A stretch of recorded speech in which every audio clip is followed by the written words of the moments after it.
আসসালামু আলাইকুম। আরশিস কুকিং ডায়েরির আজকের আয়োজনে থাকছে গরুর মাংসের কোয়াবের রেসিপি। এটি চট্টগ্রামের মানুষের কাছে খুবই পরিচিত একটি রেসিপি।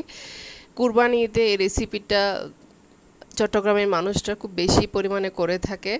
তো চলুন কথা না বাড়িয়ে চলে যাচ্ছি মূল রেসিপিতে। প্রথমে আমি যে মাংসগুলোকে কোয়াব করব সেগুলোকে বড় বড় পিস করে ধুয়ে এর মধ্যে দিয়ে দিচ্ছি 1.5 টেবিল চামচ পরিমাণ রসুন বাটা, 1.5 টেবিল চামচ পরিমাণ আদা বাটা, 1 টেবিল চামচ পরিমাণ হলুদ গুঁড়া, 1 টেবিল চামচ পরিমাণ মরিচ গুঁড়া, 1 টেবিল চামচ পরিমাণ ধনিয়ার গুঁড়া, 1 টেবিল চামচ পরিমাণ মাংসের মশলা, 1 টেবিল চামচ পরিমাণ গরম মশলার গুঁড়া, স্বাদ মতো লবণ দিয়ে দিচ্ছি 1 টেবিল চামচ পরিমাণ 1.5 টেবিল চামচ পরিমাণ তেল, রান্নার রেগুলার তেল দিয়ে মেখে নিচ্ছি ভালো করে।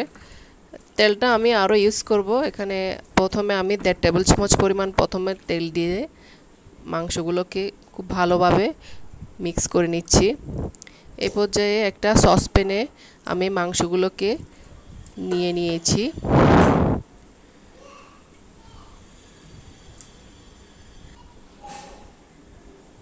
যে প্লেটে দেখে নিয়ে নিয়েছি, এই প্লেটে হালকা একটু পানি দিয়ে মশলাগুলোকে নিয়ে আমি সসপ্যানে দিয়ে দিয়েছি।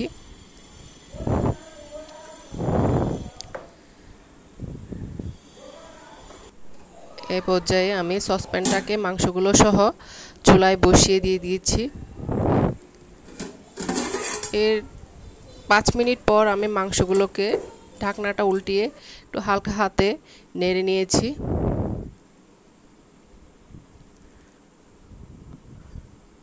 আবার ঢাকনাটা লাগিয়ে দিচ্ছি। এর কিছুক্ষণ পর আমি আবারও মাংসগুলোকে আলতো হাতে একটু নেড়ে নিচ্ছি। দেখুন মাংসগুলো থেকে পানি ছেড়ে দিতে শুরু করেছে। আবারও আমি ঢাকনাটা লাগিয়ে দিয়েছি। চুলার জালটা মিডিয়াম থেকে লোতে থাকবে। কিছুক্ষণ পর পর আমি ঢাকনাটা তুলব আর মাংসগুলোকে একটু একটু করে নেড়ে নিব। এই প্রসেসটা আমি কন্টিনিউয়াস করতে থাকবো।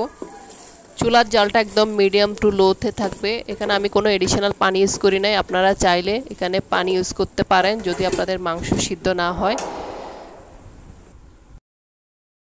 যখন মশলাগুলো একদম মাংসের গায়ের সাথে লেগে যাবে ওই পর্যায়ে আমি আবারও খুব ভালোভাবে নেড়ে নিয়ে চুলার জালটা বন্ধ করে দিব। এবার চলে যাচ্ছি ভাজার প্রসেসে।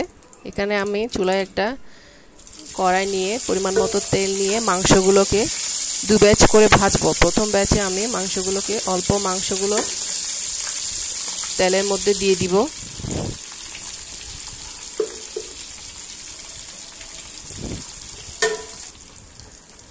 অল্প অল্প করে আমি প্রথম ব্যাচে মাংসগুলো ভেজে নিব। এ পর্যায়ে আমি মাংসগুলোকে উল্টিয়ে নিব। কালারটা যখন একটু একটু ব্ল্যাক হতে শুরু করবে আমি তখন মাংসগুলোকে উল্টিয়ে নিব। যখন মাংসগুলো ভাজা হয়ে যাবে তখন আমি একটা ঝাঁঝরির সাহায্যে মাংসগুলোকে তেল থেকে উঠিয়ে নিব।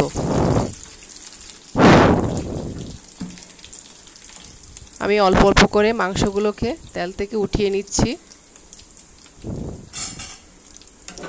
অনেকে এটা তেল না দিয়ে গরুর চর্বি দিয়ে করে, কিন্তু আমি আজকে তেল দিয়ে আপনাদেরকে মাংসগুলোকে কিভাবে ভেজে নেওয়া হয় তা দেখাচ্ছি। পরের ব্যাচে আমি অবশিষ্ট যে মাংস ছিল সেগুলো আমি দিয়ে দিচ্ছি তেলে ভাজার জন্য। এবার আমি মাংসগুলোকে উল্টিয়ে নিচ্ছি।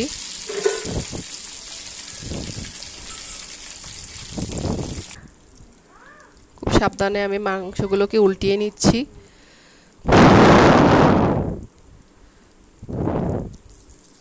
যখন মাংসগুলো ভাজা হয়ে যাবে আমি আবারও তেল থেকে এগুলো উঠিয়ে নিচ্ছি।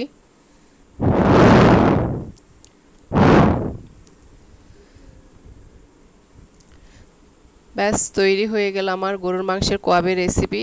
আশা করছি রেসিপিটি আপনাদের ভালো লেগেছে। ভালো লেগে থাকলে তাহলে লাইক, কমেন্ট এবং শেয়ার করবেন ফ্রেন্ডস অ্যান্ড ফ্যামিলির সাথে। আর আমার চ্যানেলটাকে অবশ্যই সাবস্ক্রাইব করে দিবেন। পাশে থাকা বেল আইকনটি বাজিয়ে দিবেন। আজকের মতো এ পর্যন্তই। আল্লাহ হাফেজ।